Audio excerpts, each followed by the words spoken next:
possible, and in April 1917, President Woodrow Wilson declared war on Germany. As I said in the promotional material, it was the blurb that was sent out for you about today's event. Talking soon after the United States' entry into the war, Wilson argued that, quote, "We are fighting for what we believe in and wish to be the rights of mankind and for the future peace and security of the world."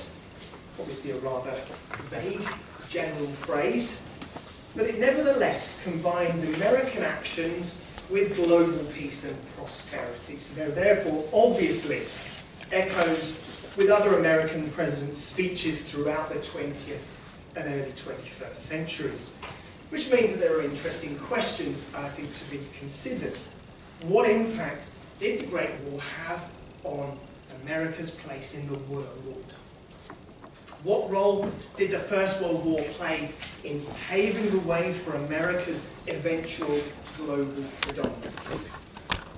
What were, if any, the connections between the United States of 1917 and the United States of the post-war period? So in that sense then, today's event moves us beyond the relatively limited chronological reach that has taken, the approach that's been taken in the other study days that I just mentioned. So if some have called the 20th century the American century, then it would probably be just as well if we got a sense of what the start of that century looked like. How the century began for the United States, before Korea, before Vietnam, before all the other things that Billy Joel sang about in He Didn't Start the Fire. I ask these questions as an interested amateur. My own area of interest is the British Empire. Fortunately, we have a lot of expertise, but people that do know what they're talking about to call upon. So you've seen this in your handout. We'll just go over this very briefly. Our talks today concern everything from the place of the First World War in the great American timeline of foreign policy, to the place of science and technology in the American war effort, and then through to the social, the impact that the war had on African Americans. And we finish with a talk that brings it all right back here to our own little patch of Hampshire. We look at the American military presence in Swatheley. As you'll see, how this day is going to be run, there's going to be plenty of gaps in between each of these talks, plenty of chance for breathers to be restocked up with tea and coffee throughout the day. Before we start, I've got an official looking notice to read out. Health and safety announcement. Big letters. There are no fire drills planned today. Should the fire alarm sound, please make your way via the nearest fire exit to the muster point in the car park behind the tennis courts.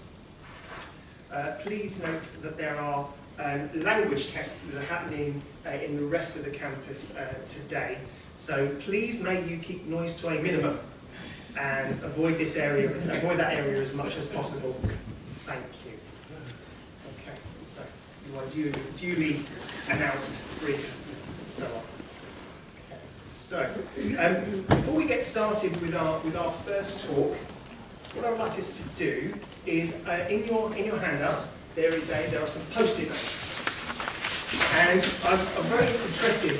I'm very interested to know what your thoughts are about America and the First World War. So what I'd like to do is, and I have got some spare pens if anyone needs one, let's take a yellow post-it note, and I just want you to write on it, what's the first thing you think of when you think of America and the First World War? If that thing is nothing, put down nothing. But what's the first thing that comes into your head when you think of America and the First World War? What we're going to do is we're going to collate all of your responses to get a collective feel for the room and what it makes of that topic. So just a couple of minutes on your own to write down what you think.